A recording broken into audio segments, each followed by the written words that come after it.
anak-anak, ketemu lagi bersama Mem Yunike. Di kelas fisika kali ini kita akan membahas materi-materi PTS.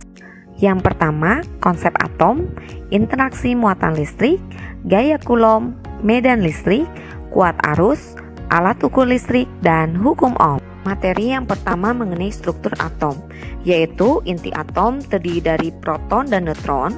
Proton bermuatan listrik positif, sedangkan neutron tidak bermuatan. Kemudian ada elektron di bagian luar bermuatan listrik negatif. Jika pada suatu atom jumlah muatan positif dan negatifnya sama, maka atom akan bersifat netral. Apabila jumlah muatan positif yang lebih banyak daripada muatan negatif, maka atom akan bermuatan positif. Sedangkan jika muatan negatifnya yang lebih banyak, maka atom akan bermuatan negatif. Interaksi muatan listrik terjadi ketika jumlah elektron pada suatu benda tidak seimbang. Pada saat penggaris plastik digosokkan ke kain wol, maka elektron dari kain wol pindah ke plastik, sehingga plastik akan kelebihan muatan elektron. Akibatnya penggaris plastik dapat menarik potongan-potongan kertas. Begitu juga dengan batang kaca yang digosokkan pada kain sutra. Maka elektron pada batang kaca akan berpindah ke kain sutra, sehingga batang kaca akan bermuatan positif. Benda yang memiliki muatan listrik yang berbeda, apabila didekatkan, maka terjadi interaksi muatan listrik tarik-menarik. Sedangkan jika dua buah benda yang memiliki muatan listrik yang sama didekatkan, maka terjadi interaksi muatan listrik tolak-menolak. Jadi kesimpulannya, tarik-menarik jika muatannya berbeda jenis dan tolak-menolak jika muatannya sejenis. Selanjutnya kita akan belajar tentang prinsip kerja elektroskop. Perhatikan gambar ini. Elektroskop terdiri dari kepala, batang, dan daun elektroskop yang terbuat dari logam. Ketika sisi plastik yang telah bermuatan listrik negatif didekatkan pada kepala elektroskop, maka di dalam elektroskop terjadi distribusi muatan listrik, yaitu dengan urutan sisi plastik bermuatan negatif, kepalanya positif, dan daun elektroskop bermuatan negatif. Sebaliknya, ketika didekatkan pada benda yang bermuatan positif, misalnya kaca, maka kepala elektroskop bermuatan negatif dan daunnya bermuatan positif. Selanjutnya, kita akan belajar mengenai gaya Coulomb.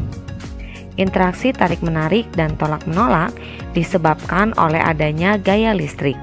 Rumus dari gaya listrik adalah F sama dengan K Q1 Q2 per R kuadrat, di mana F adalah gaya Coulomb atau gaya listrik dalam satuan Newton, Q1 dan Q2 adalah muatan listrik, dan R adalah jarak antara muatan listrik dalam satuan meter. Terakhir, K adalah konstanta, yaitu bernilai 9 kali 10 pangkat 9 Newton meter kuadrat per Coulomb kuadrat. Baik anak-anak, kita akan menyimak beberapa latihan soal mengenai gaya Coulomb. Dua buah benda masing-masing bermuatan 6 mikrocoulomb dan minus 8 mikrocoulomb, terpisah sejauh 2 cm. Berapakah gaya Coulomb antara kedua benda tersebut? Tentu saja jenis gayanya merupakan gaya tarik-menarik.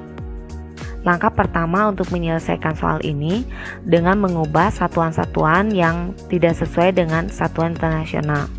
Kemudian berdasarkan data tersebut, kita masukkan ke dalam rumus F sama dengan K Q1 Q2 per R kuadrat. Lalu kita masukkan data-data yang diketahui di soal. Lalu hasilnya setelah dihitung minus 1,08 kali 10 pangkat 3 Newton. Tanda minus menyatakan gaya tarik-menarik. Baik anak-anak, sudah paham ya mengenai konsep dasar listrik statis. Kemudian kita akan membahas medan listrik. Medan listrik dapat dikatakan daerah di sekitar benda bermuatan listrik. Medan listrik dapat dikatakan kuat medan listrik, dapat digambarkan melalui garis-garis medan listrik seperti tampak pada layar. Arah garis medan listrik pada muatan positif yaitu menjauhi atau keluar. sedangkan pada muatan negatif mendekati atau masuk.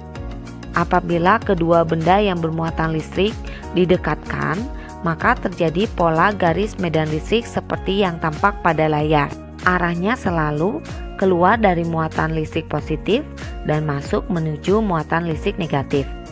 Rumus dari kuat medan listrik adalah E sama dengan F per Q atau E sama dengan K Q per R kuadrat, di mana E itu adalah kuat medan listrik dalam satuan Newton per Coulomb, F adalah gaya tarik-menarik atau tolak-menolak, satuannya Newton, dan Q adalah muatan listrik, satuannya Coulomb. Terakhir K adalah konstantan dengan nilai 9 kali 10 pangkat 9 Newton meter kuadrat per C kuadrat. Contohnya adalah berapakah kuat medan listrik apabila muatan sebesar 4 kali 10 pangkat min 9 Coulomb mempunyai gaya 400 Newton. Kita gunakan rumus E sama dengan F per Q, di mana nilai F-nya 400 Newton dan Q-nya adalah 4 kali 10 pangkat min 9. Hasilnya, kuat medan listrik sebesar 1 kali 10 pangkat 11 Newton per Coulomb. Selanjutnya, kita akan belajar konsep arus listrik dan hukum Ohm.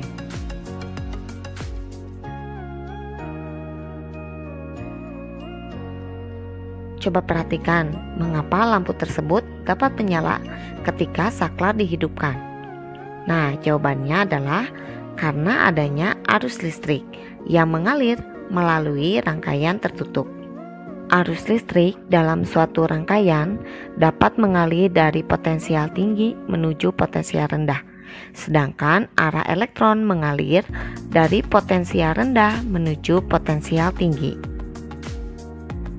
Rumus arus listrik yaitu I sama dengan Q dibagi T, di mana I itu adalah kuat arus listrik dalam satuan ampere, Q adalah muatan listrik dalam satuan Coulomb, dan T adalah waktu dalam satuan detik.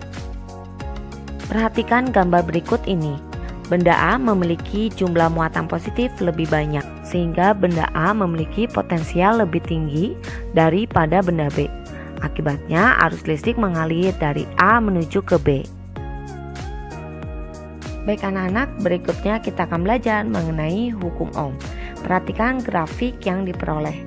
Berdasarkan grafik, perbandingan antara V dan I adalah berbanding lurus, sehingga nilai R selalu tetap atau konstan. Sehingga rumus hukum Ohm adalah V sama dengan I kali R, atau I sama dengan V per R, dan R sama dengan V dibagi I. Kalian bisa lihat pada segitiga rumus tersebut.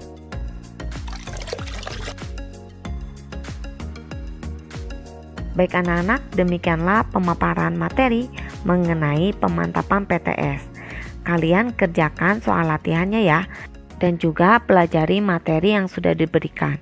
Terima kasih, Tuhan memberkati.